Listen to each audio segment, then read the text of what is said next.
Breaking news ಬರ್ತಾ ಇದೆ. Air India ಖಾಸಗೀಕರಣಕ್ಕೂ ಸಚಿವ ಸಂಪುಟ ಅನುಮೋದನೆ ನೀಡಿದೆ.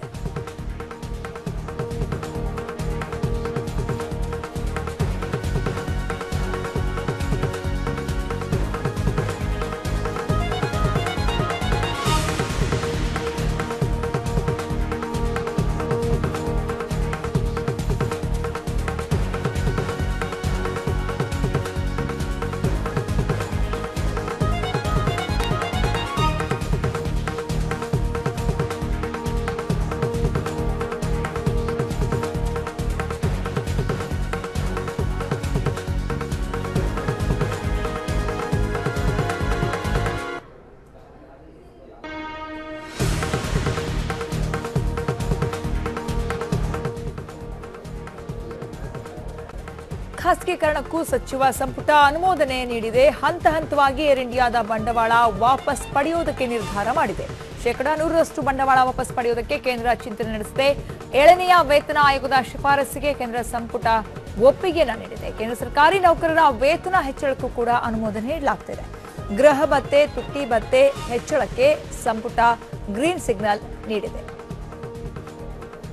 50 ಲಕ್ಷ ಕೇಂದ್ರ ಸರ್ಕಾರಿ ನೌಕರರಿಗೆ ಸಿಗಲಿದೆ ಇದರ ಲಾಭ. ಹಾಗೆಯೇ ಪಿಂಚಣಿದಾರರ ಮಾಸಿಕ ವೈದ್ಯಕೀಯ ಭತ್ಯೆ ಹೆಚ್ಚಳ ಮಾಡಲಾಗುತ್ತೆ. ಸೈನಿಕರ ವೇತನ 14,000ರಿಂದ 30,000ಕ್ಕೆ ಹೆಚ್ಚಳ ಮಾಡಲಾಗುತ್ತೆ. ಹಿರಿಯ ಸೇನಾಧಿಕಾರಿಗಳ ವೇತನ 21ರಿಂದ 42.5ಕ್ಕೆ ಏರಿಕೆ ಮಾಡಲಾಗುತ್ತದೆ. ಜುಲೈ 1ರಿಂದ ಈ ಪರಿಷ್ಕೃತ ವೇತನ ಜಾರಿಗೆ ಬರಲಿದೆ. ಕೇಂದ್ರ ಸಚಿವ ಸಂಪುಟ ಸಭೆಯ ಬಳಿಕ ವಿತ್ತ ಸಚಿವ ಅರುಣ್ ಜೇಟ್ಲಿ ಈ ಹೇಳಿಕೆಯನ್ನು ನೀಡಿದರು.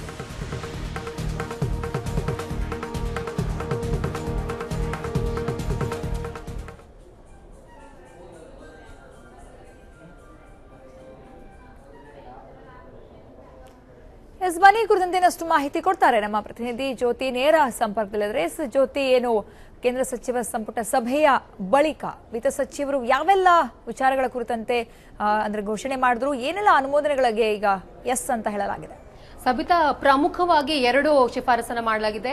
7 ಪೇ ಕಮಿಷನ್ 7ನೇ ವೇತನ ಆಯೋಗಕ್ಕೂ ಕೂಡ ಸಚಿವ ಸಂಪುಟ ಈಗಾಗಲೇ ಒಪ್ಪಿಗೆಯನ್ನು ಕೂಡ ನೀಡಿದೆ. ಅದರ ಜೊತೆಗೆ ಏರ್ ಇಂಡಿಯಾ ಖಾಸಗೀಕರಣಕ್ಕೂ ಕೂಡ ಕೇಂದ್ರ ಸರ್ಕಾರ ಈಗಾಗಲೇ ಒಪ್ಪಿಗೆಯನ್ನು ನೀಡಿದೆ. ಅಂದ್ರೆ ಇದು ಕೇಂದ್ರ ಸರ್ಕಾರದ ಸ್ವಾಮ್ಯದಲ್ಲಿತ್ತು ಏರ್ ಇಂಡಿಯಾ. ಹಂತ ಹಂತವಾಗಿ ಏರ್ ಇಂಡಿಯಾದಲ್ಲಿರುವಂತಹ ತನ್ನ ಒಂದು ಸ್ವಾಮ್ಯತೆಯನ್ನ, ಅದರಲ್ಲಿರುವಂತಹ ಹೊರೆಯನ್ನ ತಗ್ಗಿಸಿಕೊಳ್ಳೋದಕ್ಕೋಸ್ಕರ ಖಾಸಗೀಕರಣ ಮಾಡೋದಕ್ಕೆ ಕೇಂದ್ರ ಸರ್ಕಾರ ಈಗಾಗಲೇ ಯೋಜನೆ ರೂಪಿಸಿರುವಂತದ್ದು. ಸೊ ಆ ಒಂದು ನಿಟ್ಟಿನಲ್ಲಿ ಇವತ್ತು ನಡೆದಂತಹ ಸಚಿವ ಸಂಪುಟ ಸಭೆಯಲ್ಲಿ ಪ್ರಧಾನಿ ನರೇಂದ್ರ ಮೋದಿ ನೇತೃತ್ವದಲ್ಲಿ ನಡೆದಂತಹ ಸಚಿವ ಸಂಪುಟ ಸಭೆಯಲ್ಲಿ ಈಗಾಗಲೇ ಈ 2 ಬಹುಮುಖ್ಯ ಅಂಶಗಳಿಗೆ ಅನುಮೋದನೆ ಸಿಕ್ಕಿದೆ.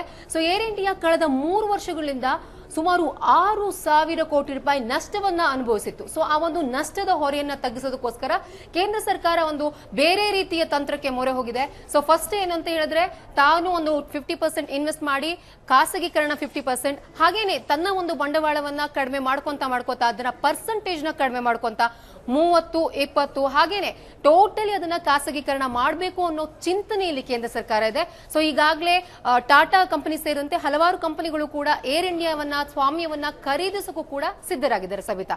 ಹಾಗೆ ಇನ್ನೊಂದು ಕಡೆ 7ನೇ ವೇತನ ಆಯೋಗವನ್ನ ಕೂಡ ಹೆಚ್ಚಿಸುವಂತ ಸೈನಿಕರಿಗೆ ಪ್ರಮುಖವಾಗಿ, ಸೊ ಸೈನಿಕರು, ಗಡಿ ಕಾಯುವಂತಹ ಸೈನಿಕರು ಮೊದಲಿಂದನೂ ಕೂಡ ತಮ್ಮ ಸಂಬಳವನ್ನ ಹೆಚ್ಚಿಸಬೇಕು, ವೇತನವನ್ನ ಹೆಚ್ಚಿಸಬೇಕು ಅನ್ನೋ ಬೇಡಿಕೆಯನ್ನ ಇಟ್ಟು ಕೇಂದ್ರ ಸರ್ಕಾರದ ಮುಂದೆ ಪ್ರತಿಭಟನೆಯನ್ನ ಕೂಡ ಮಾಡಿದ್ರು. ಸೊ ಸೈನಿಕರ ಒಂದು ಹೋರಾಟಕ್ಕೆ ಕೊನೆಗೂ ಕೂಡ ಗೆಲುವು ಸಿಕ್ಕಿದೆ.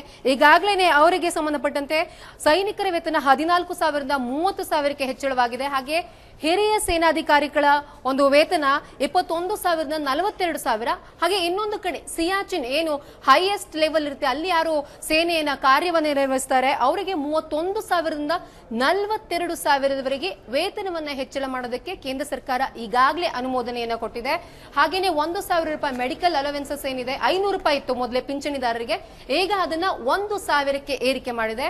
ಸೊ ಒಂದ್ ಕಡೆ ಇಲ್ಲಿ ಡಿಎ ಹಾಗೂ HA ಹೌಸ್ ರೆಂಟ್ ಅಲವೆನ್ಸಸ್ ಮತ್ತೆ ಡಿಎ ಎರಡನ್ನೂ ಕೂಡ ಕೇಂದ್ರ ಸರ್ಕಾರ ಭರಿಸೋದಕ್ಕೆ ಸಿದ್ಧವಾಗಿದೆ. ಸೊ ಸಬಿತಾ, ಒಂದನ್ನು ಗಮನಿಸಬಹುದು, ಈ ರೀತಿ 7ನೇ ವೇತನ ಆಯೋಗಕ್ಕೆ ಕೇಂದ್ರ ಸರ್ಕಾರ ಶಿಫಾರಸನ್ನು ಕೊಡೋದ್ರಿಂದ ಕೇಂದ್ರ ಸರ್ಕಾರಕ್ಕೆ 30,78,823 ಕೋಟಿ ರೂಪಾಯಿ ಹೊರೆಯಾಗುತ್ತೆ. ಸೊ ಕೇಂದ್ರ ಸರ್ಕಾರದ ಈ ಒಂದು ಅನುಮೋದನೆಯಿಂದ ಗ್ರೀನ್ ಸಿಗ್ನಲ್ ಏನು ಕೊಟ್ಟಿದೆ, ಇದರಿಂದ 50 ಲಕ್ಷ ಕೇಂದ್ರ ಸರ್ಕಾರದ ನೌಕರದಾರರಿಗೆ ತುಂಬಾನೇ ಸಹಾಯಕ ಆಗುತ್ತೆ ಸಬಿತಾ.